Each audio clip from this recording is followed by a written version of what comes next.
Hello everybody, it's the Earful Tower here. My name's Oliver G. I'm your host. I'm going to take you through another half an hour of Paris, France, French, and a little bit of Instagram and being an influencer today. But first, I'm back in Paris after 3 weeks on holiday in Sweden. Feels absolutely fantastic to be back. This episode you're about to hear, I literally just recorded it on Monday. And you're going to hear Karin Olsen, a Swedish woman who runs the Paris in 4 months blog, website, and hit Instagram. We're going to talk all about what is it to be an influencer. We're going to talk about Paris, good places to go out for a drink. We're going to talk about the man who owns a pig and walks it around the Ile Saint Louis, which left me baffled. You're going to hear.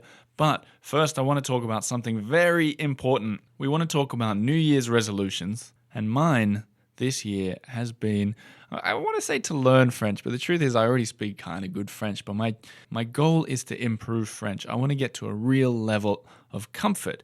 And what I'm excited to announce is that this show now has a sponsor in the form of French Today, audiobooks that teach both traditional and modern French.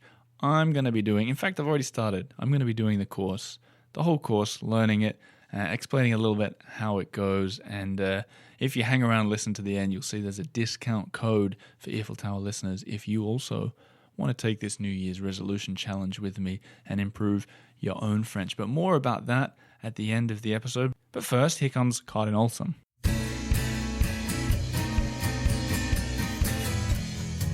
Karin Olsen. Hello. Karin Olsen. Do you prefer the Swedish pronunciation or?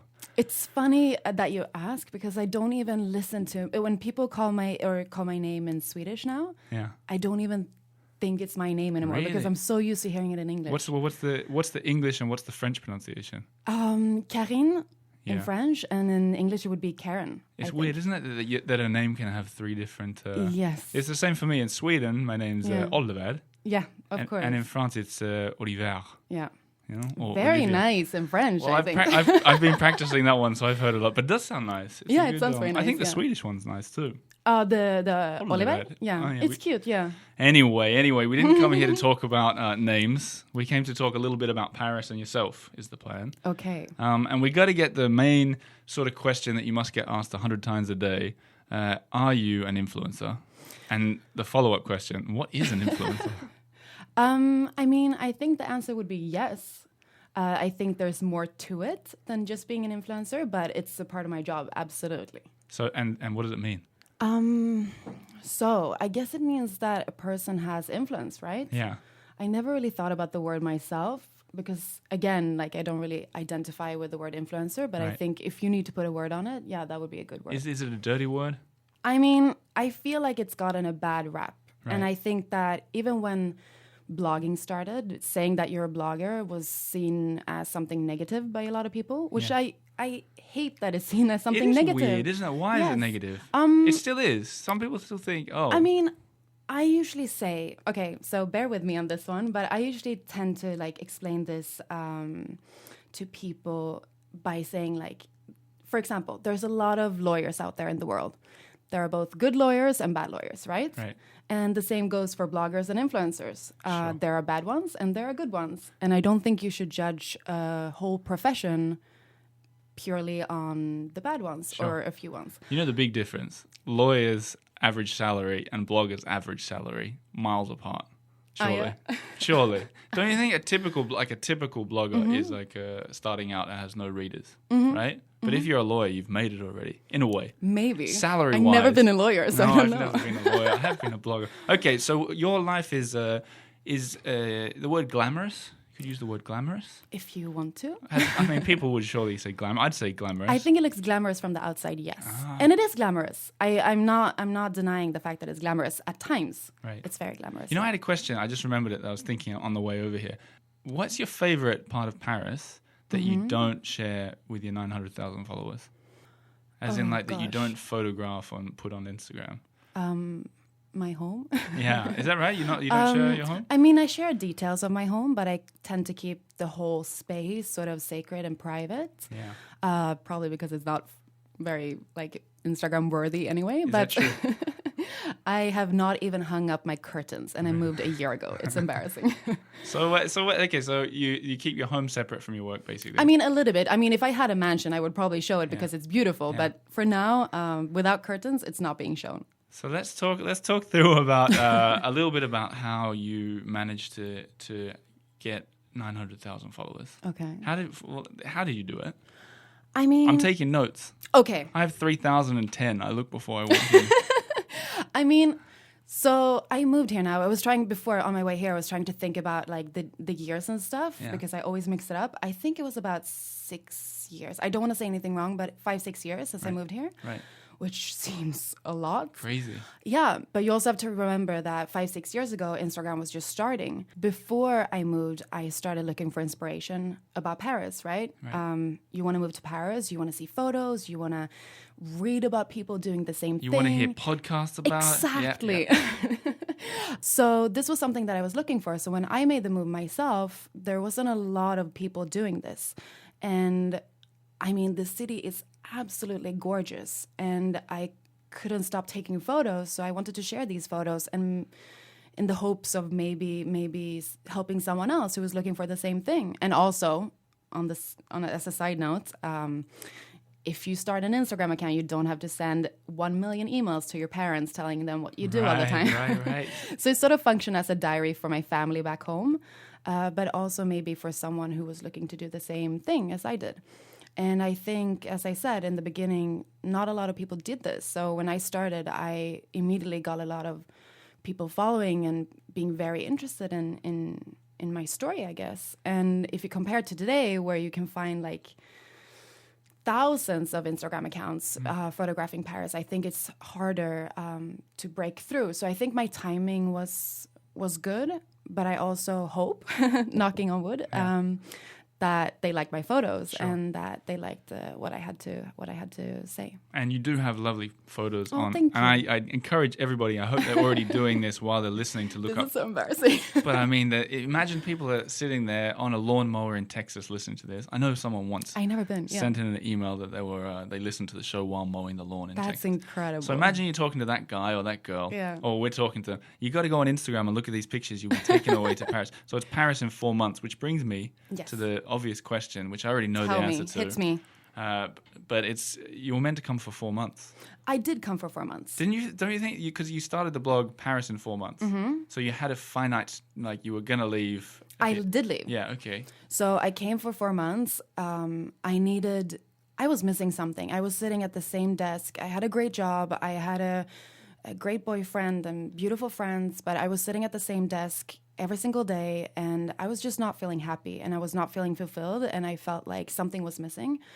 I didn't know what that was, but I knew that I needed to change something. So I told myself, save up enough money to be able to travel to Paris for 4 months, see if it's something that you like. If you like it, you can come back, and if not, you can always go back home. Right. Because moving felt too big. So I went to Paris for 4 months. I studied a tiny bit of French. I ate a lot of pastries. Yeah. Didn't do much else. And after the 4 months were up, I moved back to Stockholm for about 9 months to a year. And then I officially decided that, no, Paris is where I belong. I need to move back. And so it must be uncomfortable, I don't know, maybe not, but like you've got your blog name, Paris in 4 months, and you're like, I'm back. Do I change it or do I keep going? Because it's not really true anymore, is it? I mean, honestly, so many people ask me about this. I've never been one that really cares too much. Yeah. I mean, it was where it started. It reminds me of those initial 4 months, and I think it's kind of sweet that it has a story behind it as well. And honestly, I'm maybe too lazy as well to change it. Well, I think of all the things you'd have to change as well. You'd have to change. Yeah. That's another. I asked this question to David Leibovitz, who also has a very big following. But do you like on a typical day, you must get so many emails and messages and stuff like that. Can you walk me through that? Because I will officially start by apologizing to everyone I haven't gotten back to. Yeah. I can't talk me through it. I can't even imagine. So you've got close to 1 million followers, and that's just Instagram. So there's everything else as well. How do you I mean, I could do so much better when it comes to this. Right now, I'm not working with an assistant anymore, so it's all on me. Right. Which means that if I would answer to every single email and every single direct message on Instagram, I would not be doing anything else. So you have to prioritize sometimes. And unfortunately, that means that I can't get back to everyone emailing about questions and press stuff. Do you even read them? I mean, yes. I mean, okay, I have 3,000 unread emails in my Really? in my inbox. Oh my God. But that is from like years ago Yeah. that I've just given up. But you know, on the direct message on Instagram, you know what I hate? And you must get it way more than me, but when someone just sends a smiley face, and so you'd have to open it just to see a smiley face, otherwise it's an unread message. Like you didn't even make an email, Yeah. you know? I mean, I tried to cover most topics on my blog with like a Q&A section. I tried to do a lot of question and answer things on Instagram for people to get their answers. I also tried to I put together a Paris guide and a guide for places in Italy and stuff like that on my blog, so I don't have to repeat the same answer. Why Italy, by the way? Oh gosh, why not? Yeah. Well, we're not here. I'm obsessed. More than Paris? Somebody actually asked me one time, why don't you just move to Italy? You seem to love it so much. Yeah. And my answer was that I like to keep it as a dream. Sure. Because I think that when you move somewhere, it eventually becomes everyday life. Sure. Paris is amazing, but it becomes everyday life.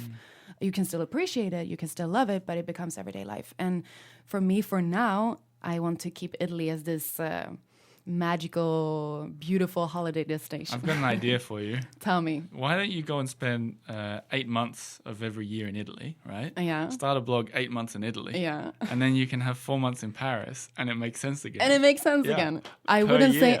say no. No, Other suggestions have been 4 months in Rome, 4 months in that place. that's even you know. better. Yeah. So maybe I do a world tour where I do 4 months in each and every place. What about Paris? We should talk about Yeah, Paris. tell me. Paris is kind of the unofficial guest of every episode of this show. Makes sense. Yeah. So why do you like Paris? I mean, it's funny because What's to like? I was never the person dreaming of Paris. I was never the person. I actually dreamt of Italy, which makes sense as well. No, but I was never really dreaming about Paris. I studied it Spanish, Italian, never French.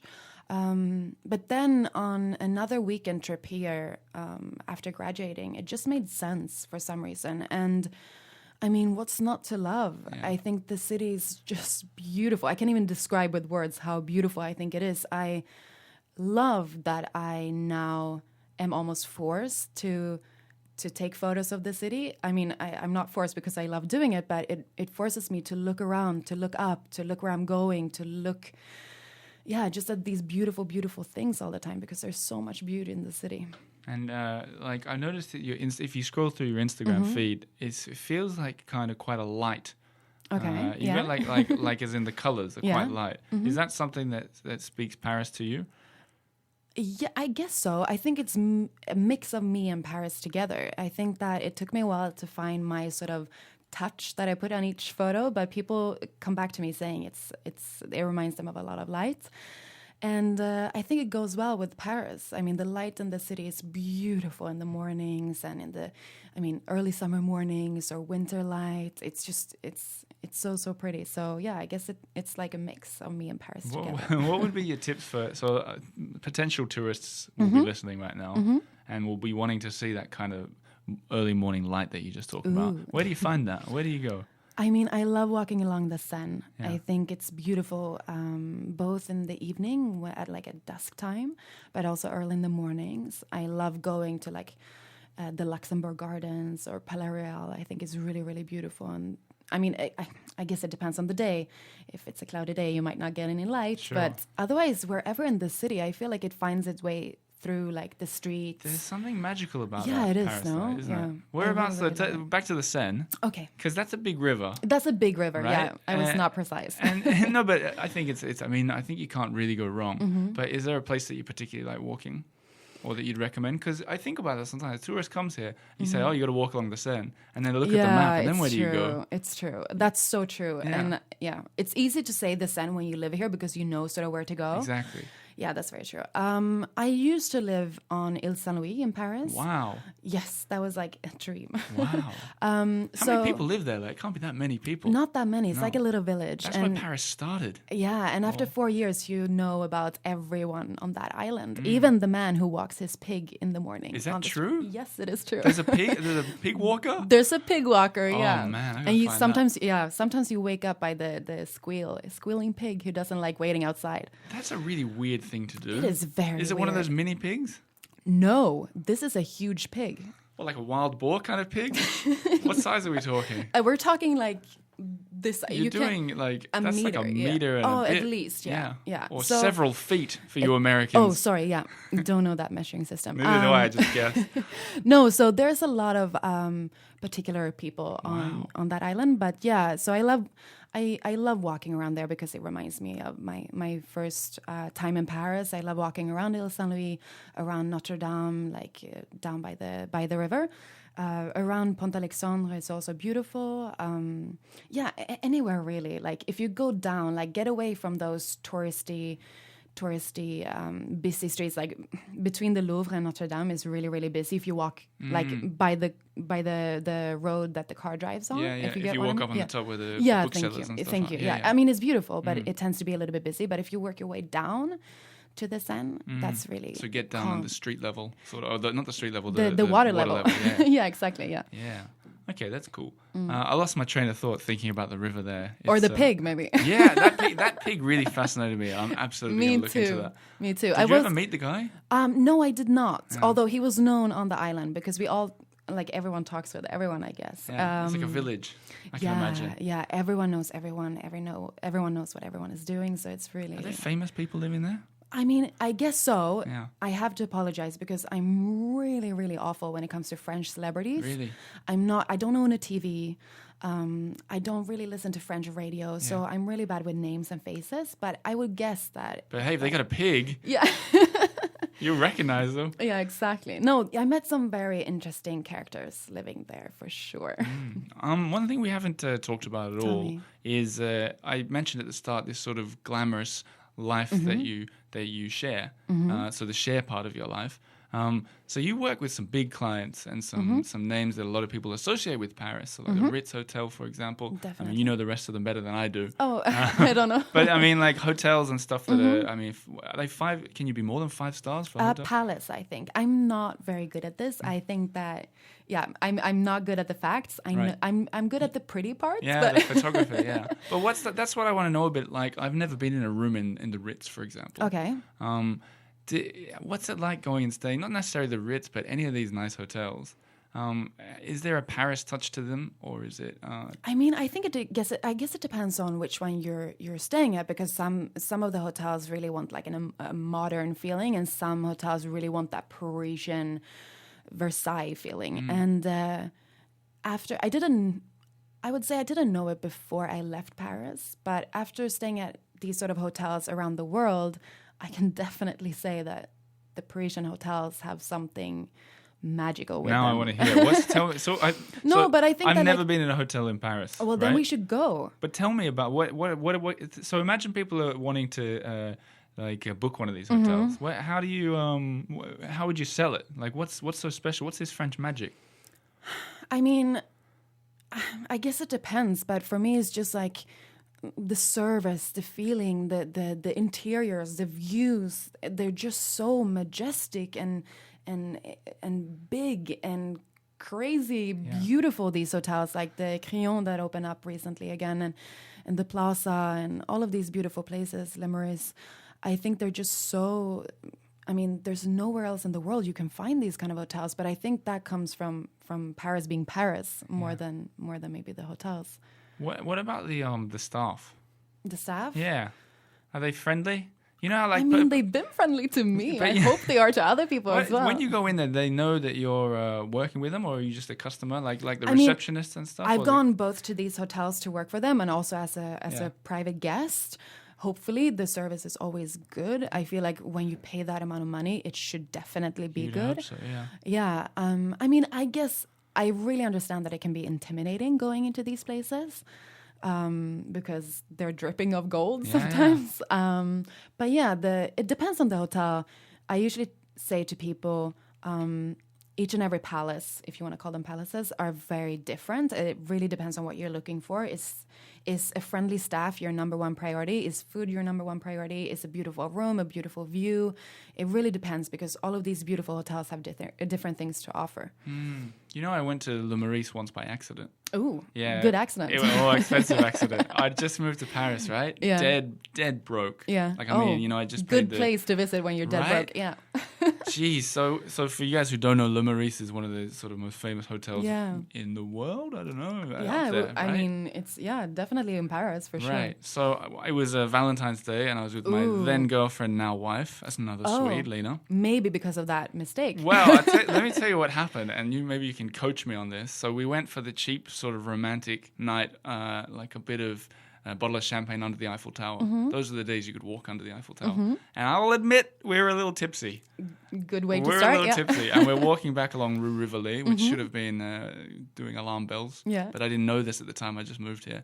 And then I saw Le Maurice Hotel. Yeah. But I just thought it was a room or a bar. Like, I was Yeah, like, yeah. that is amazing. And I was lured in there by it was like a siren, like a golden mermaid calling me in. I mean, I think there actually are golden mermaids. That must be why I've got that image in my head. And then we went in there just for one drink. And I mean, neither of us really had any money. And then at the end, it was like, I think it was 60 euros for 2 cocktails. Yeah. And I almost cried. Yeah. Out of love, of course. Yeah, out of love, of Yeah. course. No, it is a splurge, but I think that if it's something that you've been dreaming about, if that's something that you're interested in, then maybe make that for a special occasion. But there are plenty of things to do in Paris that does not cost a fortune as That's well. good. Tell me some of the things. Like, you and I met in the Coutume Cafe. Yes. Which I know you like. Yes. Run by Tom Clark, who is a friend of the show, friend of the Earful Tower. I understood, yeah. Yeah. But tell me some of the other places that you like to go. Gosh, where to begin? Let's talk coffee. Oh, let's talk coffee. Yeah. Okay. I mean, I love a good amount of places in Paris, and I feel like the coffee scene has really like exploded during the last couple of years. A few of my favorite hangouts, I think, would be Telescope Cafe. I really, really like. Where's that? I've never even heard of that one. You don't know Is it? that in the first? Yes, it's in the first. Okay, I've of been course you know meaning it. to go there. Oh, I you haven't haven't? gone there, Oh, no. okay. You need to go. Their banana bread is heavenly. Really? And the coffee is really delicious. Okay. Yeah. I also love Oak Coffee Shop. Right. 15th. Yep. Yes, it's really, really cute. I think there's an Australian vibe there. I think they Yes, have, I think Tim is from Vegemite. Tim's partner is from Australia. Right. I think no, so that's a really nice place. I mean, Guy, who I know is a friend of the show as well, his 2 places are really good as well. I would imagine he's listening. Oh, He's a that's so listener. So, fun. hello, Guy. Thanks for listening. Maybe he's playing us in his cafe. Ooh, Cafe Mericourt and Cafe Oberkampf. yes, I've never exactly. seen you there. Oh, really? Yeah. I used to be Cafe Oberkampf, like it used to be a bit of away from where I lived, but I mean, I used to come to Oberkampf in the beginning, like at least every single week. Really? Yeah, in Mariencourt we've had some amazing memories at. Yeah, it's so brilliant. I did a live show there once. no way. Yeah. Guy, if you're still listening, if he hasn't turned it off, I want to do another one there. Get in touch. But aside from coffee, Yeah. what about a good cocktail? I'm sort of doing a quick. I used to always end an episode with a quick fire round, so I'm kind of doing that. I'm bringing Okay, it back. hit it, I'm hit bringing it it, back. Tell me a good place for a cocktail. Okay, so Price is not an issue. I'm gonna disappoint you right off the back. I'm not a cocktail person. Neither am I. Okay, I'm a wine person Okay. more, I think. Okay, tell me a place to get a nice drink. A nice drink. I mean, where to go for a nice drink in Paris? I mean, there's a lot of cute wine bars that, like, Frenchy wine bar is really cute, but they serve food as well. So then you have like the Septime Cave that is really. Is that the 18 Michelin star one? Oh no, Septime is a famous restaurant, but they have a little cave, which is like their wine bar that offers a lot of natural wines. Cool. But honestly, anywhere in Paris, if you have good company, just find a nice terrace, a bottle of wine with your friends, looking at people passing by is my favorite thing. It doesn't have to be like a fancy place, just any beautiful terrace with a nice view. Yeah. A lot of people say that, and it is actually true. Like, I think sometimes when people say that, people think, yeah, sure. Like, you just go to the Maurice Hotel every time. Oh, no. But like, really, it's like a national sport. Like, sitting there, people watching. this is one of my favorite things about Paris, and what I like fell in love with when I moved here, that you can just spend an evening literally from 5 p.m. until 1 a.m. just drinking wine on a terrace, or if you don't drink wine, you can drink tea. You can drink water even. Water. But they won't like you if you start drinking water from 5 until 1. You have been warned. Probably not, yeah. What about food? It's a quick fire round. We can't get into... sorry. I'm so sorry for the elaborate answers. Yeah.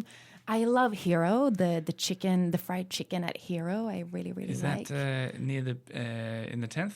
Yes, Yep. I would say so. Gosh. Kind of newish, and it's near the big gate, the big port. Exactly, yes. Yeah, Hero, yeah. Then there's this cute new place. Now I'm just talking about fried chicken, but there's this cute place in the 15th called Seoul Mama that is a mix of Korean and Indian.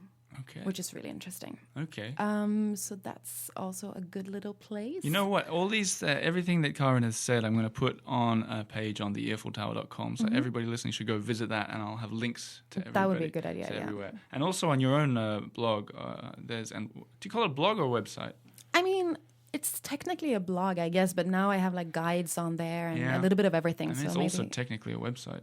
Absolutely, yeah. So a blog website. On your, a blog I learned the other day in a particularly competitive game of Trivial Pursuit is short for weblog. Oh. So there you go. Interesting. Did not know. We're off topic again. Okay, I'm going to finish it. I'm going to sort of wrap it up. Oh, no. Because time has run away from us. This has gone so quickly. It always does. It always does. But I want to know, firstly, how you'd spend your perfect day in Paris. It's your last. I've said this to guests before. It's your last day here. You're going to be deported to Sweden. It sounds so sad. You're going to be deported to Sweden on Wednesday. So tomorrow is your last day here. I can't even have it last summer day. No, it needs to be a winter day. It has to be tomorrow. Ugh. You don't get to choose when you're deported from a country. It doesn't work like that. So what would you do? But all my activities have it with like summer to do. Yeah, well. But I mean, like if it was summer, okay, it would be a picnic. Winter. I know. Okay, go on. Summer. Talk us through a nice It's just summer day. more things to do in the summer. No, I love having picnics in Paris, and I love just bringing all friends together. Everyone can come and go as they like. Just, again, drinking wine, eating baguette with cheese and ham and all of that typical stuff, watching the boats go along the river on the Seine, or, I mean, if it was winter, I would just probably walk. I would walk from morning to evening, walk, see the city, stop for a coffee, stop for a glass of wine, stop for a good lunch somewhere, be with someone I love, and just enjoy, I guess. That's very sweet. Do you think, though, and this is the final question. Okay, tell me. Paris is definitely a good walking city, and a lot of people say it, people have written books about it. Do you think other cities are also good walking cities, but people just don't really realize it? For example, Stockholm. Stockholm is a good walking city. You think? It's very big. Yes, it's more spread out, I would say. And what I don't like about, well, I shouldn't say because I love Stockholm, but what I like about Paris is that, like, even if you're going across the city, your walk there is going to be beautiful all along the way. Whereas in other cities, I think you have to walk by less interesting areas to get where you want to go. But in Paris, there are no such thing as less interesting areas, I feel. It's just beautiful everywhere. I think you're exactly right. You've hit the nail on the head there, yeah. And absolutely last question now. Oh, please, keep them coming. We'll have to do an episode part 2 at some point. Definitely, yeah. But my other question was, you didn't answer properly how I get my 3,000 Instagram followers. I did not. To 1 million. But not just me, I mean people in general. What's the magic formula? I mean, I think now that it's so oversaturated and there's so many people, you really need to find your niche. You really need to stick out and have your own voice. I think it goes for anything that you do. And I think number one thing is to be passionate about what you do. I love taking photos, and I loved taking photos, and that's why I started. So it wasn't something that I needed to do or had to do, or it was never a goal sort of to grow or to get followers. It was just something that I really genuinely loved to do. So I'm so bad when it comes to this. So many people ask me this on Instagram as well, like, how do you become successful on Instagram? And I just did it, and it turned out this way. So I suck when it comes to this question. But I think that just do what you love, have a good niche, find your own voice. Don't copy other people. Do what feels right to you, and and yeah, try to connect with other people. I think that's really cool as Do well. you respond to the comments? I try to. Yeah. I tried to in the beginning. Like that's how I met most of my friends here in Paris. It was Really? through Instagram. Yeah, That's pretty cool. that's so cool that an app can bring like my closest friends today are probably thanks to Instagram. Wow, that's Yeah, lovely. yeah, it's really cool. That's lovely, and I still feel like I didn't get a magic formula, but I guess I'm that's so because sorry. I guess that's because there isn't one. Maybe. But yes, that's it. You have been Karin Olsen. I'll say it once again, if you haven't been looking through, follow Paris in 4 months on Instagram or parisin4months.com, the website /blog/weblog.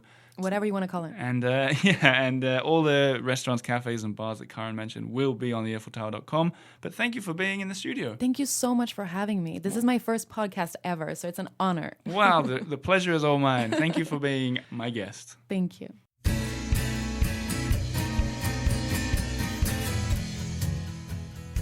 Well, there you have it. That was Karin Olsen, Swedish woman in Paris. That was cool. And after she left the studio, we talked a little bit about doing a live video potentially for Patreon supporters. I hope you guys have already signed up. But like I said at the start of the episode, this show now has 2 years in now, and it has a sponsor, and that is really exciting news. It's brought to you by French Today. Now, regular listeners will remember the woman behind French Today, Camille, because she's actually been on this show twice. Once we talked about the typical mistakes you make when you're learning French, and another time we talked about the hardest French words to pronounce, which was one of the most popular episodes. The language ones always seem to do well, which suggests to me you guys have an appetite for learning French. So here's what we're going to do. French Today is offering a discount if you want to use their audiobooks to learn French as well. Here's the discount. I'm going to give it to you right now. There is a link in the show notes below, but if you want to hear it out loud, you put frenchtoday.com/earful1. Earful as in Earful Tower, 1 as in the digit. And that will work for all of January. You get an extra 10% off all their audiobooks. And as I'm recording this on January 7th, they're currently having, I think, 20% off everything for a New Year's sale. So that means an extra 10% on that. Get in there. But what is it? I'm literally, like I said, it's my New Year's resolution. I want to get my French as perfect as can be. So I started their audiobooks and I started as a beginner. I literally, I'll be honest with you, I kind of skipped through it a bit because my French is above beginner level, but it was pretty interesting. I had a good chat on the phone with Camille as well about, she put me on the spot. Felt like I was back at school. She wanted to see what level of French I was at. And I don't know, it went pretty well, but she suggested I start at the beginning, and that's what I did. And, I felt, what's that movie? I think it's Love Actually, where Colin Firth is walking around learning Portuguese and repeating the phrases as he goes about his daily life in London. Well, that's what I felt like. I was doing the same thing, repeating phrases about Mary Jo and her life learning French. And it was pretty good. And I suggest you guys check it out too. A few interesting. Funny that I say that. Turns out that's one of the words I've been pronouncing incorrectly in French from the beginning. Did you know? Intéressant. I hope, Camille, you're listening and smiling because I keep saying intéressant, and I've heard it before. French people struggle to understand me when I say that. But intéressant, it's like saying interesting in English.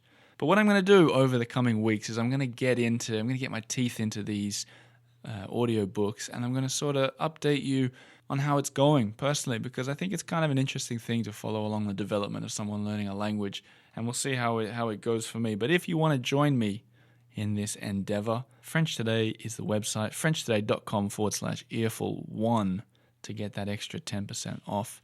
And I think we're all going to have an intéressant time. You know, a funny French thing I learned today, speaking of language, is I was in a taxi as it happened, coming back from the airport because I just moved house to Montmartre. So we had all this extra luggage we were bringing back from the holidays.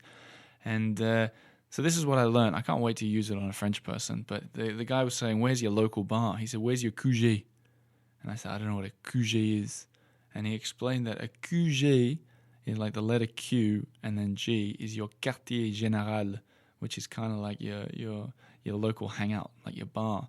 So that's not something I learned from the audiobook, but it's the kind of thing I'm looking forward to learning as we get a little bit more advanced. QG. Something fun. Anyway, learn French with me. That's what I'm going to be doing. As for me, I'm off to my local Couget for a beer. Thanks for listening this week. I will see you next Monday, as always, with a new episode. Au revoir.